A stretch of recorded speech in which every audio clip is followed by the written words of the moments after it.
So right from the start of this course, we've been working with images, lots and lots of images, JPEG format images to be precise. And to be honest, JPEG images are quite easy to use, quite easy to handle, but they lack lots and lots of details. They are basically a format that have been compressed, have been beaten down into something that can be used everywhere or anywhere, And this brings us to what we call raw images.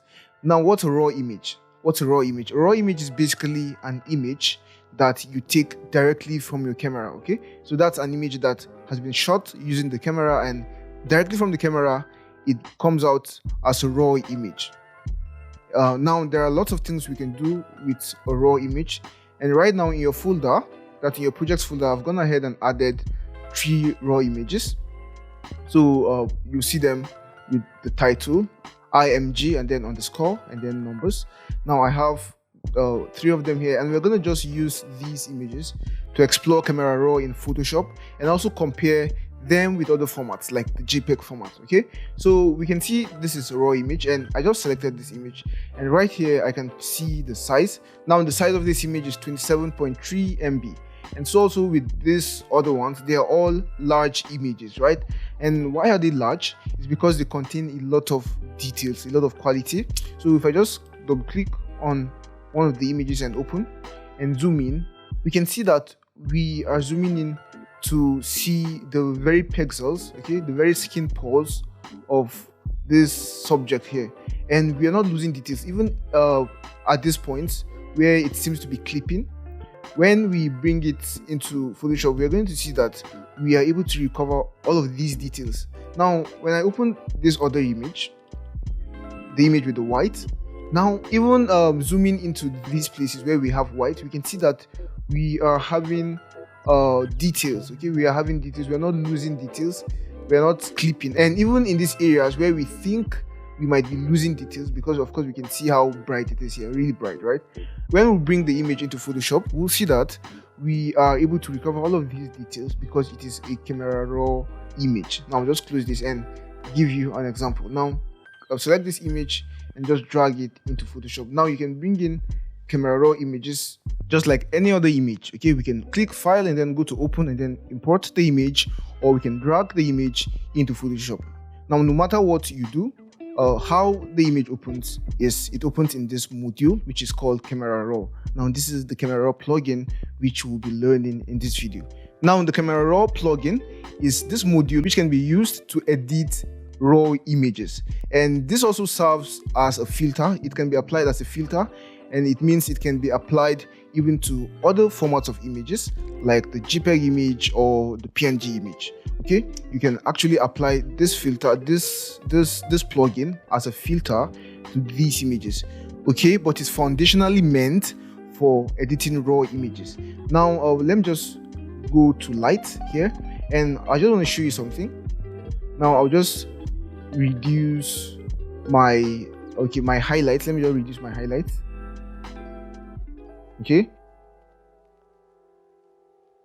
And also my exposure.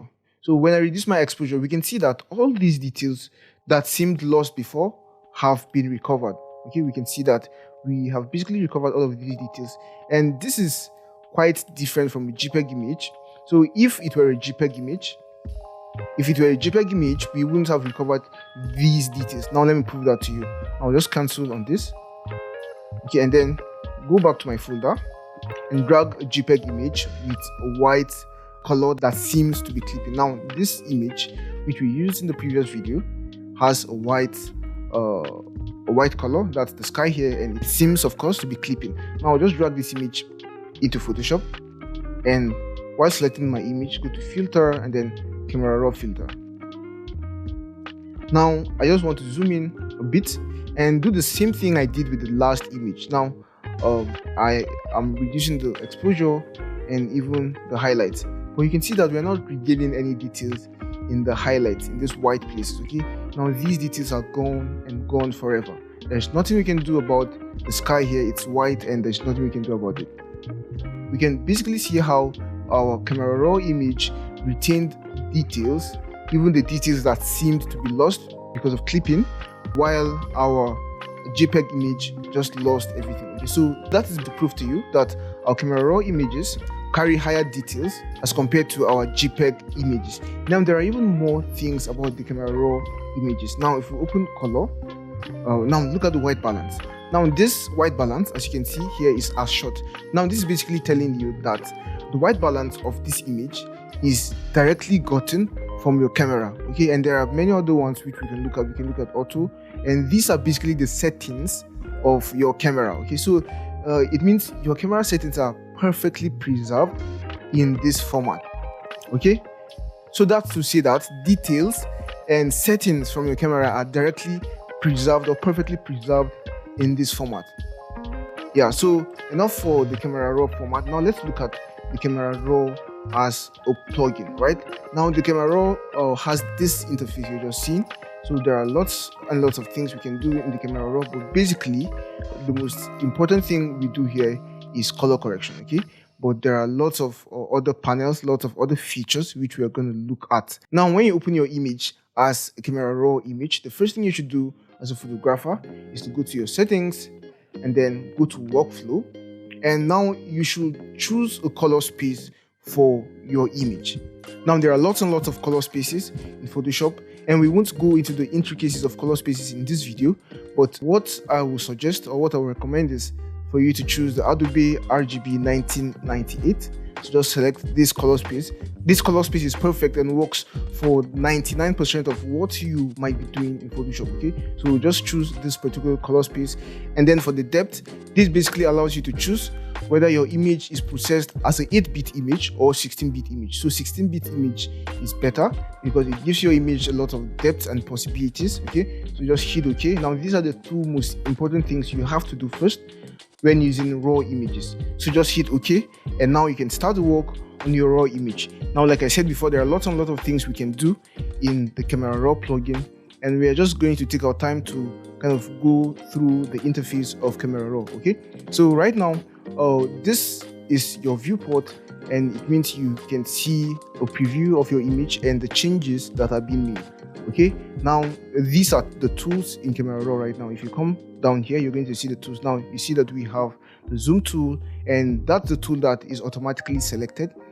So it means if you click here on the image and drag your mouse to the right hand side, you can zoom in, and if you drag your mouse to the left hand side, you can zoom out. Okay, so it means you can zoom into your image or zoom out of your image, and you can also do zoom using Control plus or Command plus on your Mac. Okay, so you can do Control plus or Command plus on your Mac, or Control minus or Command minus on the Mac. Okay, and now apart from that, you can also pan. So it means if I zoom in, I can hold down my space bar button and then click and drag, so I can pan around my image to get a closer look at the details. Okay, to see what I am working on. Okay, so I'll just zoom in, zoom out, pan around using my space bar and my left click. Perfect. Now on the right hand side of our camera raw plugin, we see where the main magic happens. Okay, now these are the sliders which we adjust. So you can see that we have this slider for exposure. We can reduce the exposure, increase the exposure. We can reduce the contrast, increase the contrast. We can increase the highlights, reduce the highlights, and we can all see the preview happening here. Okay, and also for the shadows, we can brighten up the shadows. We can make the shadows even darker, and so also with the white and black. Now this is basically what we'll be doing for most of the sliders. Okay, we are basically going to be adjusting sliders to get the look we want. Now as you can see, we have done some adjustments to our image, and what if we want to set these values back to the default? Now all we need to do is to just come on the slider and double click, and it's going to go back to the default. Double click, double click, double click. So let's say you were doing some editing and you basically messed the whole thing up. All you need to do is to just double click. And if you've gone so far with your edits that just double clicking would not work, that you need to kind of reset everything at once, all you need to do is to just come here, and then click on reset to default. And if you click here, it's going to take our image back to default. Okay, so it's going to kind of undo all the things you've done. Now if you come up here, you're going to see where it says shadow clipping warning. So these things here, if I just click on it, it's going to on. If I click on this, it's also going to on. Now these are indicators that show us the clipping. So this one is for highlight and this one is for shadows. So let's see, I kind of let's see if it's gonna work. Yeah, let's say I reduce my exposure. We can basically see the shadows one in here, right? And okay, this doesn't work so much. Let's say I use my contrast instead. The contrast will also not work. So let's see, I use my blacks instead. Good, perfect. So when I increase the intensity of my blacks, we can basically see that we have the black clipping warning here, and for the white clipping warning, it shows here because of course we have very bright whites around here, right? So if we increase the exposure, we're going to see more of the white clipping warning, and if we reduce this, we're going to see less of it. So we also have shortcuts for this. Now this is O for the highlight clipping warning and U for the shadows clipping warning. Okay, so you can just off them here in order to not see them. Okay, so just go back here and reset to default. Perfect. Now we have under edit, we have the auto. Now if we click on auto, Camera Raw will just go ahead and make some auto adjustments to our image. Okay, but we of course don't want to work with auto. We want to make the adjustments ourselves, so we don't want auto. We can click outside it, and then we have black and white, which turns our image into black and white, and we can go ahead and make adjustments to our contrast, our highlights, and even our colors after selecting black and white. And we also have the HDRI module. Now this HDRI space will of course allow us make adjustments in HDRI, okay? And the HDRI space is not available when you're using Camera Raw as a filter on JPEG images. And also with some of these panels like the crop panel and also the snapshot panel, okay? So I'm just going to collapse, first of all, reset all of this, reset to default, and just collapse all of these panels because we're going to start looking at all of these panels. Okay, so we can see that our Camera Raw is divided into the edit panel, which has a shortcut of E, the crop panel, which has a shortcut of C, and then we have the healing panel. Now the healing panel has a shortcut of B, and then we also have the masking panel. Okay, now with this panel we can create a mask, and then we have the red eye removal panel. It means we can remove red eyes with this feature. And then we have the snapshots panel, and with this panel we can create snapshots, right? And then we have the presets, and then we have more settings, more image settings. So these are the different sections we have under Camera Raw. Now the edit section is where the main adjustments happen. Okay, under the edit section we have lots and lots of things. We've looked at this guy, we've not looked at a profile. Now there are lots of profiles. We have the Adobe Color, Adobe Landscape, Adobe Portrait, Adobe Standard, Adobe Vivid.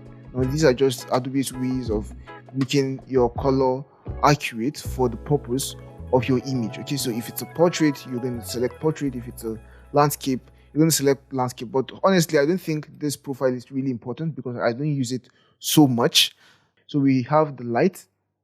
Now on the light we can edit the light, we can reduce the exposure or increase the exposure. Okay, we can increase our contrast or reduce our contrast.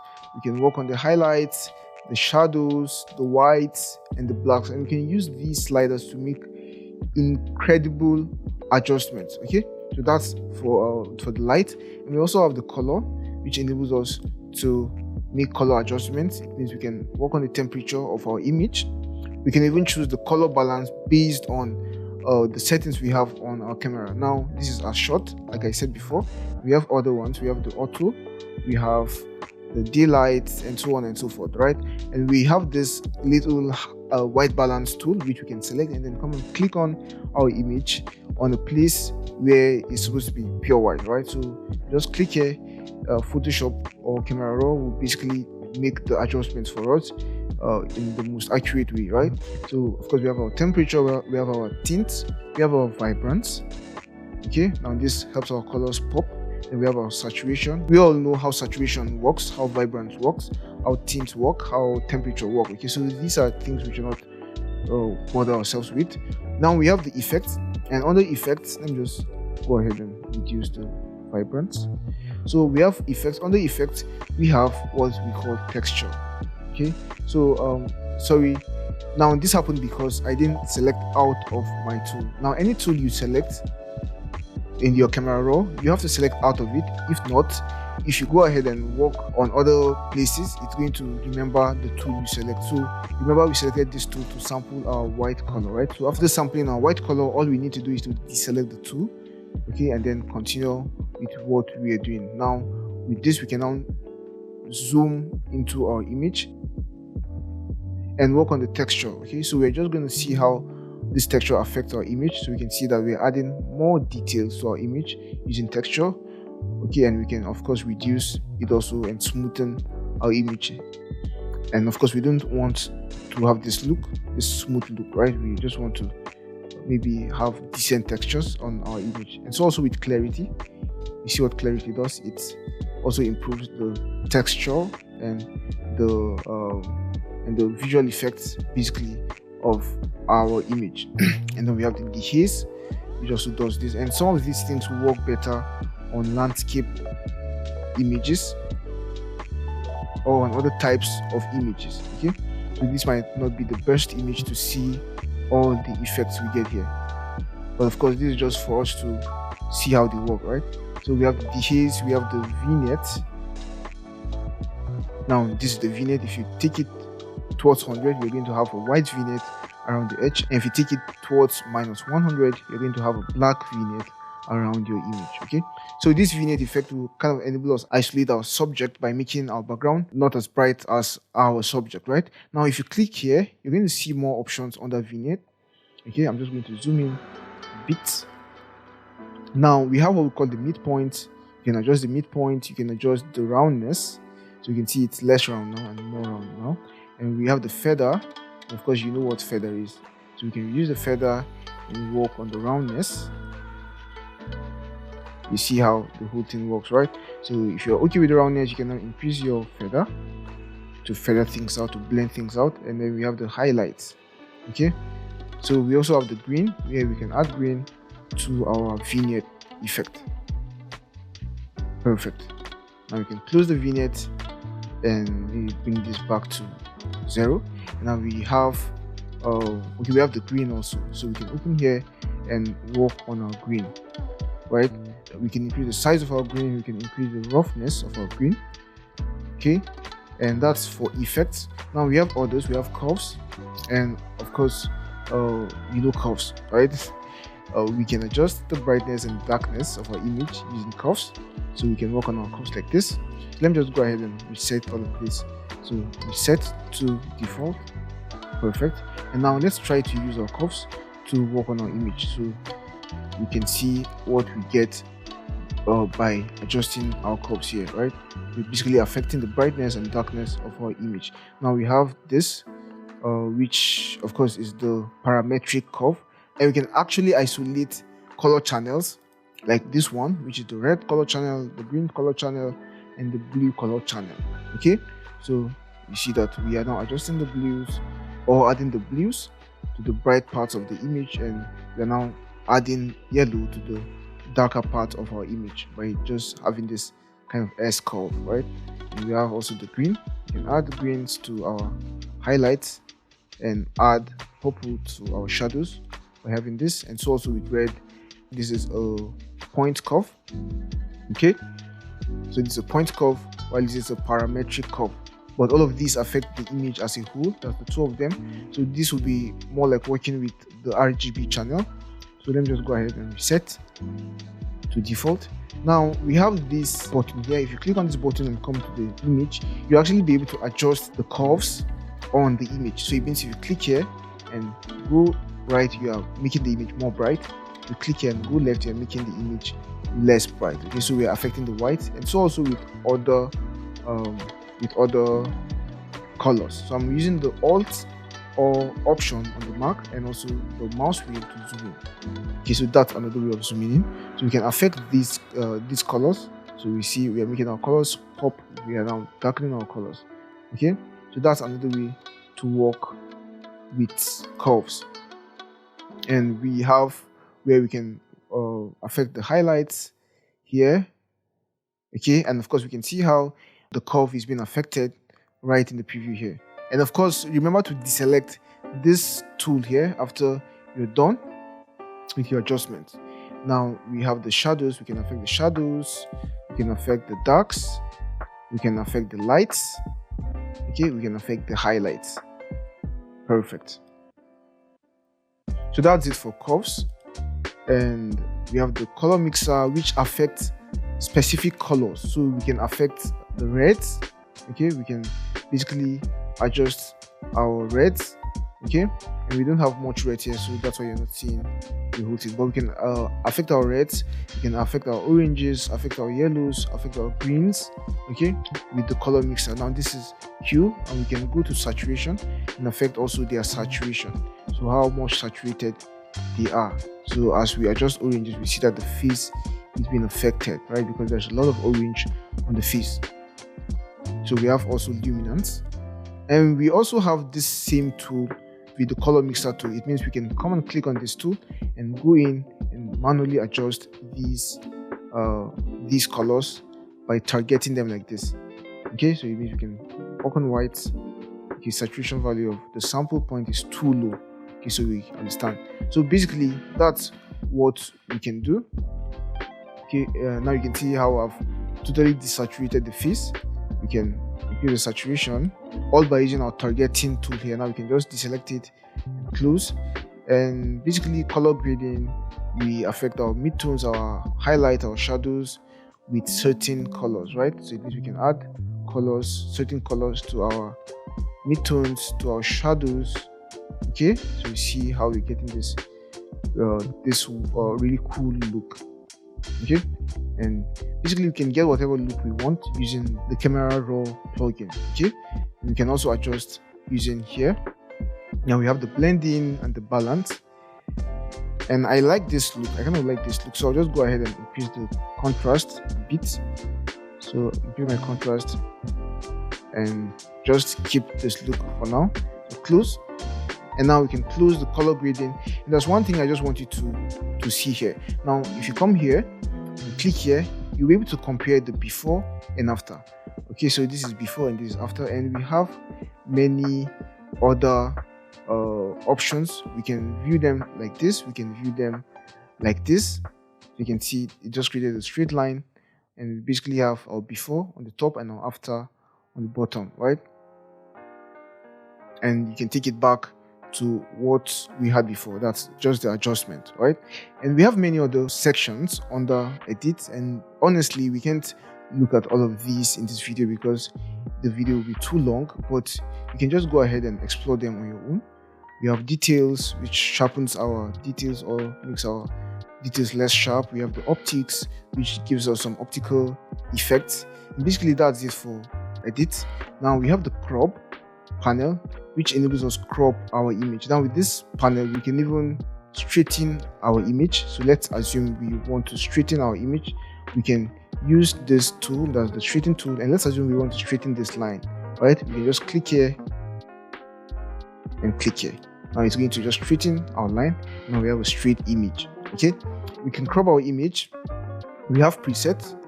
We can choose this preset, we can choose that preset, and so on and so forth. We can even choose the full preset. Okay, and we can basically edit our cropping like this. Okay, and we can see that with this we can lock our aspect ratio. So if we click on this button here to lock our aspect ratio, it means we won't, or okay, sorry, it's unlocked right now. So we can just click here to lock it, and with it being locked, we can only crop our image based on this aspect ratio. Okay, based on this aspect ratio. So it means if we choose 1:1, we can't kind of adjust it like this. Okay, it's just going to adjust based on our aspect ratio. So we can unlock this to adjust it freely. Okay, to crop it freely. We can crop our image, maybe take out that part and crop our image like this, and we can flip our image, we can rotate our image. You can go ahead and explore all of these on your own. You can adjust the rotation, or the angle rather, the angle. Okay, I just want to take this back to default. Just make our cropping like this. Now we have this section which is called snapshot, and I've skipped all of these just to show you the snapshots first of all. Now, what are snapshots? Snapshots are basically, as the name implies, snapshots. It means we can create snapshots. Okay, we can create snapshots by clicking here and naming our snapshots. So I'll just leave the default name. So basically what it does is it remembers the look we have. Okay, and we can create multiple snapshots. It means we can have multiple looks. We can do multiple adjustments. Let's see, we come back to color grading and say we now want to have this kind of color grading, right? Okay, we're gonna have this kind of color grading this time. It means we can come back to snapshots and create another snapshot. Okay, so it means we have this snapshot and we have this snapshot, and we have multiple snapshots. So we can go to edit and maybe select black and white. Okay, and go back to snapshot and also have a new snapshot. So now you can see that we have 3 snapshots, and all of these snapshots are saved in this camera raw image. So it means if I click on done, okay, if I click on done and go back to my folder and open my image, all my snapshots will be saved. So if I come to snapshot, I can see that all my snapshots will be saved or are saved. So that's basically snapshots for you. So you can have different looks and just save them, and you can just export them or do further adjustments later on based on how you deem fit. Okay, so that's what snapshots do for you. Now we've looked at the edit, we've looked at the crop, we've looked at snapshots. Now we're going to look at what we call the healing. Now for the healing, this enables us to do healing on our image. Now I'm just going to zoom in to see some of the blemishes we have here. Okay, so it basically works like a healing tool in Photoshop. And let's just go back to snapshot and let's select. In fact, let's just go ahead and reset to default. Okay, so I can see my blemishes very well. Perfect. Now our snapshots are still saved, right? So we can go to healing, and now we can use this tool to basically heal blemishes on our skin. So we can reduce the size, the brush size, and we can click and we can see that we've taken out that blemish. And so also this one. So it's basically a healing tool.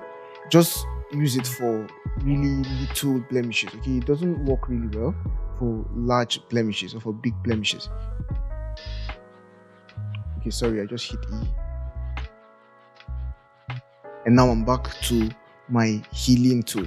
Now after you've used your healing tool on your image in Camera Raw, you can actually go ahead and see where you've used this healing on. Okay, so if you just hit V on your keyboard, if you just hit V, you can basically see where you have done your healing on. And you can also view this by checking this box here. So it's basically the same thing as hitting V on your keyboard. Okay, so it's going to show you where you've made adjustments on your image. Perfect. So we also have the heal. Okay, now this is the content aware remove tool. We also have the heal tool, and all of them are basically for removing blemishes. And then we have the clone tool. Now this is basically a clone tool, just as we know in Photoshop. Okay, and you can adjust the size like we saw before. You can adjust the feathering to blend things even better, and of course you can even adjust the opacity. And let's say you make adjustments and you don't like what you get, you can just click refresh and it's going to generate a different overlay for our blemish. Okay, so that's the healing tool for you. You can reset everything using this button here, and you can hide the effect using this eye icon here. So next is the mask section. Now this mask section is of course similar to masking in Photoshop, and we all know about masking. What masking does is it basically allows us apply our effect to certain parts of an image. Okay, so with this tool there are multiple ways we can create a mask. We can click on here and it's going to create a mask for our subject, okay, by masking our entire subject. Okay, and now we can see that we have mask 1 and our subject, our entire subject has been masked. Okay, and we can even add selection or subtract from selection. I'm just going to undo. Okay, to go back to the initial. Now there are other ways. I'm not going to look at these other ways. We have the sky, we have the background. We can mask out the background, we can mask out the sky, but we have these other ones. We can mask out an object. We can use the brush tool to select an area which we want to mask, we can use the linear gradient tool to create a mask. We can use the gradient tool or rather the radial gradient to create a mask. We can create a mask based on range, that's color range, and we can use AI to create a mask. So we're just going to look at a few of these. And for, let's say, gradient, let's use the gradient map. So with this, we can go ahead and create a gradient on our image. We can see that we've created a radial gradient on our image. Now, whatever we do will only affect this part. So if we just increase our exposure, we can see that we are only affecting that part, right? And we can go ahead and even add to our selection. So it means we can go ahead and also add a gradient map. So we have two gradient maps, okay, and you can see that our adjustments are only affecting our two gradient maps. Now this will come in handy when we have selected spaces or places which we want to affect with our adjustment. Okay, and in the next video we are going to see how to use all of these to work on an image from start to finish. So I just undid all of that so we can look at other types of masking. Now, of course, these are all self-explanatory. They just work like every other one we've looked at so far. That's like the subject, like the radial gradient. Okay, so you just have to click and then select the area you want to mask. Now we have this other one which is titled people. I'm just going to click on it. Okay, and this uses AI to basically generate the mask for us. So if we want to generate the mask for the entire person or the entire character, we can select this, or we can select the particular part which we want to generate the masks for. So it means we can generate the mask for the facial face and make adjustments only to the facial skin.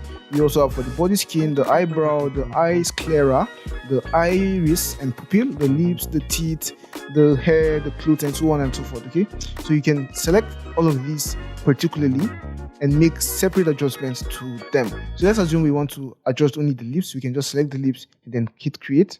Now it's going to select only our lips, and we can click and then make adjustments. So let's say we want to increase our saturation, we want to increase maybe the temperature. So basically you can see that we are only affecting our lips. Okay, and this mask was generated automatically for us. Now we can show preview for the overlay so that we can see where the mask covers.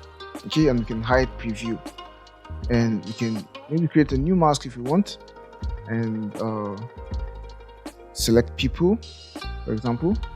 Now we can maybe add a new mask. Maybe we want to work on the facial skin, so create, and now we have a new mask to work on. So we can maybe deselect our overlay and select the facial skin, and now we can only affect the facial skin. Now you can see that we are only affecting the facial skin with our new mask. If we want to affect the lips, we select the lips and make adjustment to our lips only. Okay, so I'll just undo. So basically that's how we use the masking feature of Camera Raw in Adobe Photoshop. Now we're going to go back to my my snapshots and select a snapshot. So let's assume we want this snapshot. We want to save this snapshot. All we need to do is to come here where it says open, click here, and now we see that it gives us options to open our image like a normal image, or we can open as an object. Now if we click open as object, it's going to open our image as a smart object. So it means all our Camera Raw effects will be applied non-destructively. So it means you can always go back to make adjustments if you open this as an object. But if you open as a normal image, it's going to just open it as a flat image. Okay, so it means you can't go back to make adjustments. So I'll just open this as an object, and Photoshop is just going to process everything and open our image for us to work with. So this is our image. We can just double click here to go back to Camera Raw and make further adjustments if we want to. So basically we've looked at everything there is to look at on the Camera Raw. We've looked at presets, right? I think we've looked at preset. We've looked at snapshots, and then for the red eye, we actually haven't looked at red eye, but of course this is self-explanatory. It's just as simple as removing a red eye from your image in Photoshop. So let's assume you have an image with a red eye, right? A red eye defect from your camera. All you need to do is to just select the red eye section and then come and click on the red eye just like this, and it's going to disappear. And we don't have a red eye here, so we can see the effect in work. So we can see the effect in action. But basically, this is what it does, okay? And we can increase the pupil size, we can darken it, and basically these settings are self-explanatory. And I'll just click on edit and hit OK to finish my adjustment. And with this, we've come to the end of this really long video on Camera Raw. And I'm sorry the video took this long. I am, however, happy you've learned how to use the Camera Raw plugin in Adobe Photoshop. So that'll be it for this one. See you in the next one. Hey, so that's it for today's video. Hope you enjoyed it and learned something new. If you did, please give this video a thumbs up and leave a comment below. If you want to see more videos like this, make sure you hit the subscribe button and the notification bell so you don't miss any future uploads. We post new videos every week covering topics in the fields of graphic design and illustration, motion graphics and video, branding, and more. If you want to support us and get access to exclusive benefits such as the project files we use in our classes, a live chat with us, shoutouts, and more, consider becoming a patron on Patreon. You can join for as little as $3 a month, and the link to our Patreon page is in the description below. And if you want to take your learning to the next level, you can check out the complete course, of which this episode is a part of. And in the complete course, you get access to more than 10 hours of video lessons, project files and resources, class exercises, a Q&A section, a certificate of completion, and more. You can get the course for a special discount by using the link in the description below. Thank you so much for watching, and we'll see you in the next video. Bye for now.